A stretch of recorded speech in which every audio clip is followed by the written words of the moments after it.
It begins like any ordinary Tuesday. The alarm rings, coffee brews, children get ready for school, emails begin arriving, traffic moves. Nothing feels unusual until your phone rings. The mechanic says your transmission has failed. The repair will cost $3,000, or perhaps your employer calls you into a meeting. The company is downsizing. Today is your last day, or maybe a family member is rushed to the hospital. Suddenly, life asks a question, not whether you're intelligent, not whether you work hard, but whether you've prepared for the unexpected. Most financial setbacks don't begin with reckless spending. They begin with ordinary emergencies, and the difference between panic and peace often comes down to one quiet financial habit: an emergency fund. Meet Sarah. Sarah isn't reckless with money. She pays her bills on time, avoids unnecessary debt, works diligently. She even saves when she can. But there's one problem. Every dollar she saves already has another job: vacation, new furniture, holiday shopping, a kitchen renovation. Nothing is labeled for emergencies. Then one evening, the water heater fails. The repair isn't optional. And suddenly, Sarah faces a decision: use her credit card, borrow money, or postpone the repair and hope for the best. She had savings, but she didn't have an emergency fund. There's a difference. Many people believe an emergency fund is simply extra savings. It isn't. An emergency fund has one purpose: to stand between you and financial chaos. It's not designed to make you wealthier overnight.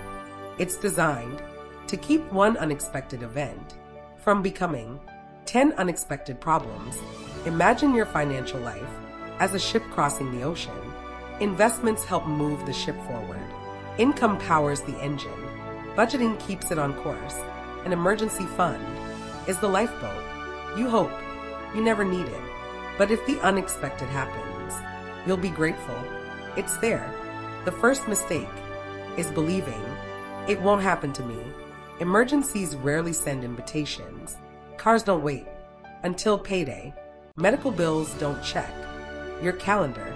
Jobs don't disappear only when your savings are full. Prepared people aren't pessimists. They're realistic because they understand that uncertainty is part of life. Planning for emergencies doesn't invite bad luck. It creates resilience. Sarah's story isn't unusual. In fact, it's remarkably common. The biggest emergency fund mistakes aren't always dramatic. Most are quiet decisions made long before an emergency ever happens. So what are the mistakes that quietly cost people thousands? Let's uncover them one by one. The second mistake is believing that any amount is enough.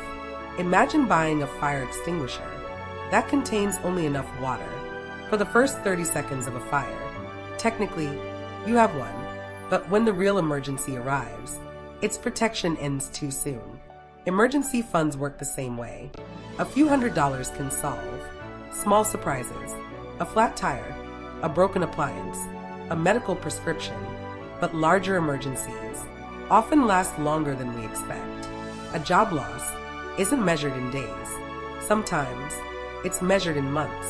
The goal isn't perfection. The goal is creating enough breathing room to make thoughtful decisions instead of desperate ones. Financial resilience isn't about predicting every emergency. It's about giving yourself time to recover. Here's another mistake that often surprises people: treating an emergency fund like a long-term investment. Imagine your emergency happens during a market downturn. Your car breaks down, your roof begins leaking, or you suddenly lose your income. If your emergency money is invested, its value may be lower at exactly the moment you need it most. Long-term investing and emergency savings have different jobs. One is designed to grow over time. The other is designed to be there when life refuses to wait. Neither is better. They simply serve different purposes.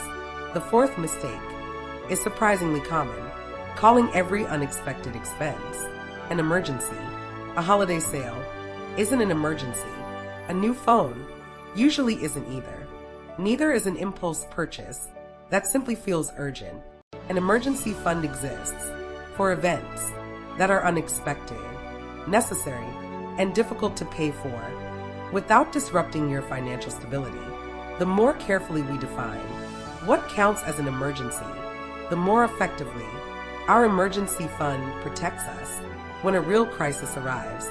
Discipline today creates freedom tomorrow. Notice something remarkable. None of these mistakes begin with bad intentions. People don't plan to struggle financially. They simply underestimate how ordinary emergencies can be.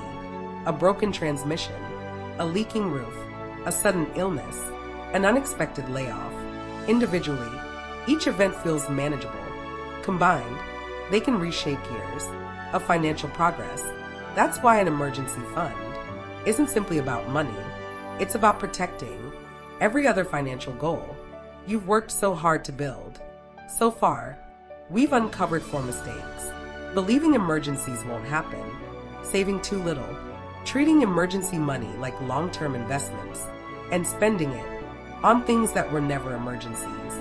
But perhaps the biggest mistake isn't financial at all. It's psychological, because many people delay building an emergency fund for reasons that have nothing to do with money. And that's where our story goes next. Why do so many intelligent people delay building an emergency fund? It's rarely because they don't understand the idea. More often, it's because emergencies feel far away. Human beings are naturally drawn to immediate rewards. A weekend getaway, a new phone, a bigger television. Those purchases bring joy. Today, an emergency fund offers something different. It offers protection for a problem that may never happen. And that's exactly why it's so easy to postpone. Our brains tend to underestimate unlikely events until they become our reality. Imagine 2 neighbors, David and James.